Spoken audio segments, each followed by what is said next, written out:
অন্যায় সে যে বা যারাই করুক তারা অন্যায়কারী, অন্যায় এবং আইন অনুযায়ী তার ব্যবস্থা এবং বিচার দ্রুততম নিশ্চিত করা রাষ্ট্রের দায়িত্ব। হঠাৎ করে মিটফোর্ড নিয়ে বাংলাদেশের গণতন্ত্রকামী মানুষের নেতা, বাংলাদেশ জাতীয়তাবাদী দলের ভারপ্রাপ্ত চেয়ারম্যান বিগত 17 বৎসর যাবৎ এই দেশের গণতন্ত্র পুনঃপ্রতিষ্ঠার জন্য, গণতন্ত্র ফিরিয়ে আনার জন্য দেশের মানুষকে ঐক্যবদ্ধ করেছেন। শুধু বিএনপি নয়, সকল রাজনৈতিক দলকে ঐক্যবদ্ধ করেছেন। সেই মানুষটির বিরুদ্ধেও কুৎসা রটনা করতে অনেকের বাজলো না। যেই কথা পলায়নকৃত স্বৈরাচার বলার সাহস পায় নাই, সেই কথা স্বাধীনতার ঘোষক, বাংলাদেশের বহুদলীয় গণতন্ত্রের পুনঃপ্রতিষ্ঠাতা, আধুনিক বাংলাদেশের রূপকার শহীদ রাষ্ট্রপতি জিয়াউর রহমান বীর উত্তমকে নিয়েও কেউ কেউ সোশ্যাল মিডিয়াতে কথা বললেন, কেউ কথা বললেন বাংলাদেশ জাতীয়তাবাদী দলের চেয়ারম্যান, এই দেশের রাজনৈতিক অভিভাবক, গণতন্ত্রের জন্য আপসহীন নেত্রী, যার সারাটি জীবন উনি উৎসর্গ করেছেন দেশের জন্য, দেশের মানুষের জন্য, গণতন্ত্র প্রতিষ্ঠার জন্য। সেই মানুষটি অসুস্থ, তাকে নিয়েও ব্যঙ্গ করতে অনেকেই কুণ্ঠাবোধ করলেন না।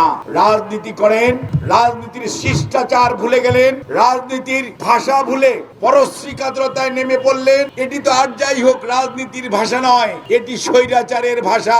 আমরা সব সময় বলতাম 5ই আগস্টের যে ঐক্যকে বিনষ্ট হতে দিবেন না, কারণ আপনাদের চতুর্পাশে পলায়নকৃত স্বৈরাচারের বংশধরেরা আছে, তারা কিন্তু আপনাদেরকে ব্যর্থ করে দেওয়ার জন্য ষড়যন্ত্র করছে।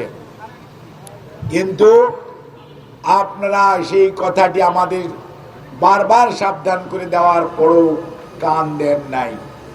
আজকের বাস্তবতা দেখেন, কথা নাই বার্তা নাই। মুরাদনগরে 3 জন মানুষকে, জীবিত মানুষকে পিটিয়ে হত্যার দোষী হতে পারে, আইনের হাতে তুলে দিবেন।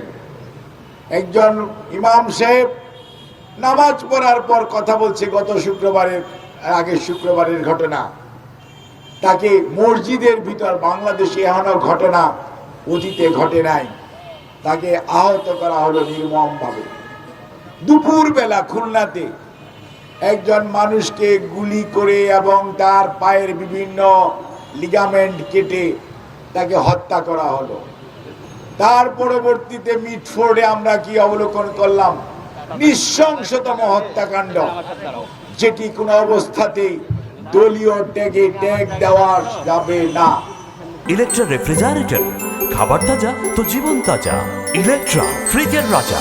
অন্যায় সে যে বা যারাই করুক তারা অন্যায়কারী, অন্যায় এবং আইন অনুযায়ী তার ব্যবস্থা এবং বিচার দ্রুততম নিশ্চিত করা রাষ্ট্রের দায়িত্ব। কিন্তু সেটি না করে কোনো ঘটনা সম্পর্কে অনেকেই কিছু বললেন না। হঠাৎ করে মিটফোর্ড নিয়ে বাংলাদেশের গণতন্ত্রকামী মানুষের নেতা, বাংলাদেশ জাতীয়তাবাদী দলের ভারপ্রাপ্ত চেয়ারম্যান বিগত 17 বৎসর যাবৎ এই দেশের গণতন্ত্র পুনঃপ্রতিষ্ঠার জন্য, গণতন্ত্র ফিরিয়ে আনার জন্য দেশের মানুষকে ঐক্যবদ্ধ করেছেন। শুধু বিএনপি নয়, সকল রাজনৈতিক দলকে ঐক্যবদ্ধ করেছেন। সেই মানুষটির বিরুদ্ধেও কুৎসা রটনা করতে অনেকের বাজলো না। সর্বোপরি কি বাজে কথা, যেই কথা পলায়নকৃত স্বৈরাচার বলার সাহস পায় নাই, সেই কথা স্বাধীনতার ঘোষক,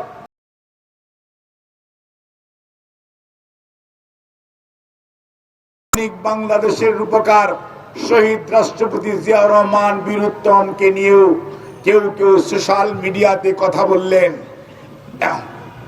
কেউ কথা বললেন বাংলাদেশ জাতীয়তাবাদী দলের চেয়ারম্যান, এই দেশের রাজনৈতিক অভিভাবক, গণতন্ত্রের জন্য আপসহীন নেত্রী, যার সারাটি জীবন উনি উৎসর্গ করেছেন দেশের জন্য, দেশের মানুষের জন্য, গণতন্ত্র প্রতিষ্ঠার জন্য। সেই মানুষটি অসুস্থ, তাকে নিয়েও ব্যঙ্গ করতে অনেকেই কুণ্ঠাবোধ করলেন না। রাজনীতি করেন, রাজনীতির শিষ্টাচার ভুলে গেলেন, রাজনীতির ভাষা ভুলে পরশ্রীকাতরতায় নেমে পড়লেন। এটি তো আর যাই হোক রাজনীতির ভাষা নয়, এটি স্বৈরাচারের ভাষা, স্বৈরাচারের শিখিয়ে দেওয়া বুলি। এটি দেশের মানুষ মানে না। কিন্তু দেখেন, পরের কয়েকদিনের মধ্যেই গোপালগঞ্জে কি ঘটনা ঘটলো। আমরা বারবার বলছিলাম ঐক্যের বিনষ্ট করবেন না। স্বৈরাচার কিন্তু আপনার আমার চতুর্দিকে ঘুরঘুর করছে। তাদের হাতে লুণ্ঠনকৃত অর্থ আছে এবং লাইসেন্স এবং বিনা লাইসেন্সের প্রচুর আর্মস আছে। তার বহিঃপ্রকাশ তারা গোপালগঞ্জে ঘটিয়েছে। আমরা তীব্র নিন্দা জানাই, আমরা তীব্র ভাষায় আমরা এটার প্রতিবাদ করি। অন্যায়কারীদের আমরা বিচারের আওতায় আনার জন্য সরকারকে বলি। কিন্তু আমরা গত 10 মাস যাবৎ একই জিনিস বলছি, আর সরকার এবং সরকারের বিভিন্ন সংস্থা কি দায়িত্ব পালন করছে। এখন যদি উপদেষ্টা বলেন গোয়েন্দা তথ্য ছিল না, তাহলে এখন প্রশ্ন জেগে যায়, তাহলে গোয়েন্দাদের কাজটা কি বাবা?